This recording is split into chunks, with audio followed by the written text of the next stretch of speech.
एक समय की बात है। एक छोटे से गांव में एक बुजुर्ग महिला रहती थी।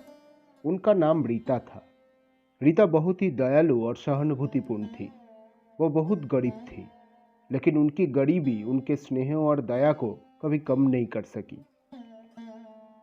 रीता का एक बेटा था जिसका नाम हरी था। हरी किसी नगर में नौकरी करता था और अपनी माँ से बहुत प्यार करता था। हरी हर महीने अपनी माँ के पास आता था, उसे पैसे देता था और फिर वापस शहर चला जाता था। लेकिन एक महीने हरी नहीं आया, फिर दूसरे महीने भी वो नहीं आया। रीता को बहुत चिंता हुई। उसने सोचा कि उसके पास पैसे तो है, लेकिन उसके बेटे का ख्याल उसे चैन नहीं आने दे रहा था। वो रोज बेटे का इंतजार करती, लेकिन हरी नहीं आया। रीता ने फैसला किया कि वो शहर जाएगी और अपने बेटे का पता लगाएगी। रीता ने अपने सारे पैसे जमा किए और शहर के लिए निकल पड़ी। शहर में पहुंचकर उसने अपने बेटे को ढूंढना शुरू किया।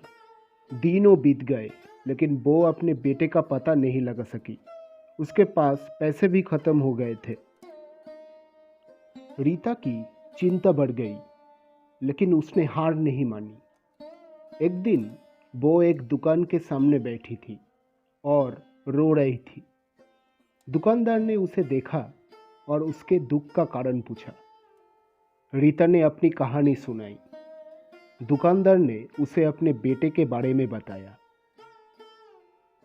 हरी ने एक हादसे में अपनी जान गंवाई थी। रीता ये सुनकर तोड़ गई। उसने अपने बेटे के नाम की मिट्टी अपने हाथों से चूमी। उसकी आंखों में आंसू थे, लेकिन उसके मन में एक आशा थी। उसने अपने बेटे को खोने के दुख को स्वीकार किया और अपने गांव लौटने का फैसला किया। रीता की कहानी हमें यह सिखाती है कि जीवन में कठिनाइयां आएगी, लेकिन हमें कभी हार नहीं माननी चाहिए। उसकी कहानी हमें दया, सहानुभूति और प्यार की शक्ति के बारे में भी याद दिलाती है।